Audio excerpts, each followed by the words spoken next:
At InSource, we are a state and federally funded agency established in 1975 as one of the first 5 parent centers nationwide. Most InSource employees are parents of or have family members with disabilities. We serve the entire state of Indiana by providing assistance by phone and in person and conducting training sessions for families of children with disabilities. We believe in the potential of children with disabilities and want to help the effort in assuring them a bright future.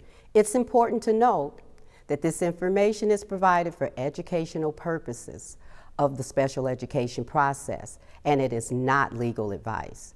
Because law is constantly changing and applies to individual facts, please consult with a competent attorney regarding any legal measures. This module is entitled Communication and Resolving Disagreements, and will focus on how to have good communication with the school and methods of resolving disputes. When parents and school staff work together, the educational outcomes for the student are typically improved. IDEA calls for the Case Conference Committee to work together to develop the individualized educational program for the student. Building a relationship with mutual interests and equal status among all members is an important step. When communication is good and parents and school staff have a working relationship, disputes are often easier to resolve. This results in less stress and tension for everyone and lends to student success. The law provides formal ways to resolve disputes between parents and schools. However, the best outcomes for students usually occur when a good working relationship exists. Because of that, we encourage parents to attempt to work through differences with the school by first using good communication strategies. It is important to assume a few things about the special education process. First, it is likely the team will disagree from time to time, and that is okay.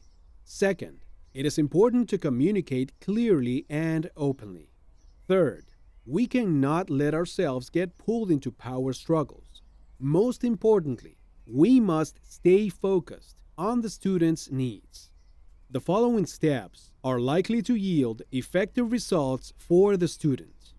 Clearly define the problem.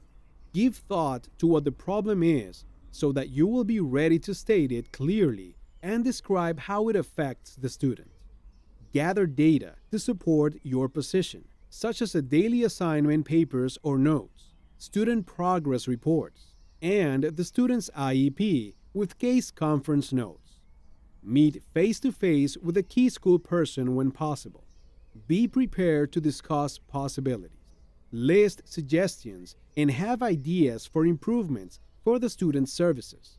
Strive for a positive attitude by considering success and thinking about ways that improvements may benefit the student. Effective communication strategies use positive ways to address issues, help diffuse conflict, alleviate stress, and get a difficult conversation on track. Try to implement these strategies. State the common goal, which is likely to be about student success. Focusing on the fact that you have the same goal, just different ideas about how to achieve it, helps get to the work at hand. Use and instead of but, which tends to cancel the previous statement, and implies collaboration and inclusion of everyone's ideas. Using I instead of you helps with accountability and removes blame. Leave room for negotiation instead of shutting down communication. In working with schools, remember that relationships can make the difference in whether issues are resolved peacefully and easily. Parents and school staff need to be aware that they are on the same team, working for the same goal: success for the student. Federal and state special education law focuses on parents and service providers working together. Positive relationships are the foundation of collaboration, and they will last as long as the student is in school. When the parent and staff have a good working relationship, it is more likely they will be able to work together to resolve any conflicts that may occur. When the Case Conference Committee has tried to resolve issues through good communication and appropriate problem solving steps, and a disagreement continues, there are options available. Procedural safeguards provide protections for students and parents throughout the special education process, one of which is access to dispute resolution procedures. Dispute resolution procedures are available in several steps or levels. There are several informal options that can be taken outside of formal dispute resolution procedures. When parents and schools disagree, sometimes the easiest step is to call the teacher of record or reconvene the case conference. You can also meet with a public agency representative or proceed with a facilitated IEP. A facilitated IEP meeting involves the parents and the school agreeing to request a facilitator to help bring some structure to the case conference committee meeting seeking to resolve the disagreement. This step is not required in Article 7, but IDOE offers this as an option available to parents and schools. From here, generally, the steps get more complicated, as each one is designed to follow a specific order or process with timelines that are spelled out in Article 7. Some steps are options that are voluntary and offer opportunities to develop solutions before the use of more complex procedures. Each option represents a process available to parents and schools for resolving disputes. They are listed generally in the order that they are to be used. The complaint is a tool used to resolve a procedural violation of Article 7, meaning that the school did not follow what Article 7 requires of them. The other methods are tools to resolve disagreements or differences in the way the law is interpreted. Mediations, complaints, due process hearings, and resolution sessions are called administrative remedies. Administrative remedies are provided through public schools, meaning that schools have written policies and procedures that must be followed with each tool or option. Both parents and school staff are required to follow the formal procedure once the decision is made to go that route. Mediation is a process that encourages parents and school staff to work together to clearly identify and describe the issues, think of possible solutions, and develop ways to implement them. Either parents or school staff can request mediation, and both parents and school need to agree in writing to mediation to attempt to resolve a particular dispute. There is no cost to the parents or the school because the Indiana Department of Education pays all mediation expenses. The IDOE assigns a trained independent mediator who will set up the meeting, decide who will participate, and identify the main issues to be addressed and resolved. During the mediation session, both parties sit together and are guided by the mediator, who works with everyone to set ground rules and then manages the session to help the parties work through their differences in an organized and non-threatening way. The goal is to help everyone reach a written agreement in the best interest of the student. The mediation agreement is legally binding and is enforceable in any state or district court, but is usually implemented without the need for a court to be involved. Mediation is designed to help resolve specific types of issues, like a claim that the school is not complying with the rules of Article 7 or following the student's IEP. Mediation can also be used as a tool to work through a disagreement about the need for more or different services. Information from the mediation session is confidential. It cannot be used later as evidence in any due process hearing if the issues are not resolved during the mediation session. Complainable issues are violations of Article 7. A person who files a complaint is claiming that the school is not following a particular rule in Article 7. Although a parent may file a complaint, any person or organization may file a complaint if they have a reason to believe the school is in violation of Article 7. Some common examples of complaints include the school refusing to evaluate a student without providing written notice to the parent about why they are refusing the request for evaluations, the school not following a portion of the IEP as it is written, the school not making accommodations as written, or not following the behavior intervention plan as written. A formal complaint must be made through the Indiana Department of Education. The violation needs to have occurred within the past year, and it is important to have written documentation to support the claim, such as the dates when services were and were not provided, or the dates the staff person refused to provide evaluations and who made the refusal. It is also important to suggest how the problem could be corrected. The complaint must contain the contact information of the person filing, the name, school, and contact information of the student. The complaint will go to both the Indiana Department of Education and to the local public agency, specifically the local Director of Special Education. Article 7 specifies the timelines that are in effect once the complaint is filed, including how long it will take to investigate the allegations and report the results of the investigation. Day 1 is the day the Department of Education receives a written complaint. Within 10 calendar days of receiving the written complaint, the local public agency, the school district, may respond to the Department of Education. Article 7 gives public agencies the opportunity to resolve complaints at the local level and avoid an investigation by the DOE. If the local director chooses to work through the issues with the complainant, they must inform the department in writing of their intention to do so and schedule a meeting with the complainant. The director then meets with the person who filed the complaint in an effort to work out a written agreement, which is then forwarded to the DOE. The school must implement the terms of the written agreement and correct their actions if that is agreed upon. The director and the complainant can agree to mediate the complaint, or the Director of Special Education can notify the DOE to proceed with investigating the complaint.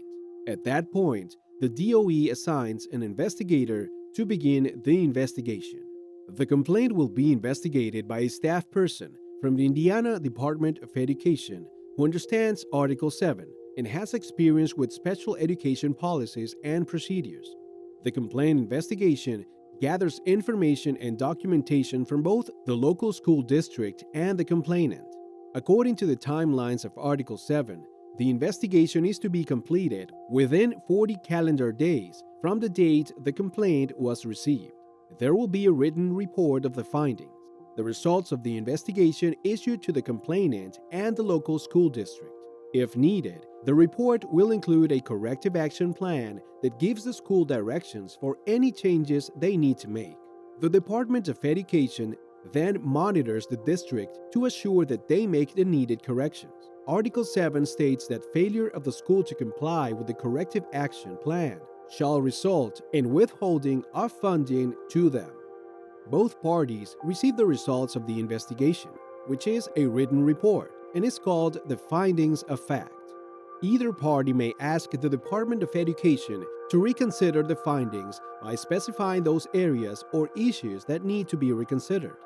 The reconsideration request needs to be sent to the Department of Education within 7 calendar days. We've discussed mediations and complaints. The next step is due process. This hearing should be considered only after less formal attempts to resolve the disagreement have been exhausted. Hearings are expensive, involved, and stressful to all parties and do little to help foster good relationships. The process is much like going to court. The rules are specific and enforced by the hearing officer. Both parents and schools have a right to request a due process hearing, and, while not common, both due process and mediation can occur simultaneously.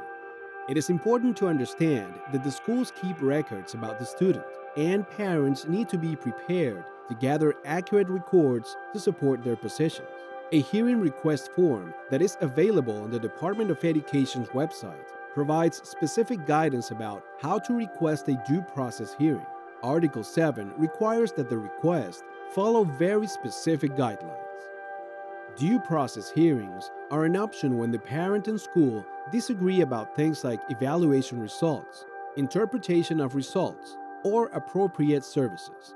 These issues are not likely to have just one right answer. Issues must be less than 2 years old in most circumstances. Examples include the parent believing the student is eligible for special education and related services, but the school says no, or disagreeing about the amount and type of services a student should receive, or the parents believing that the schools have failed to provide appropriate instruction.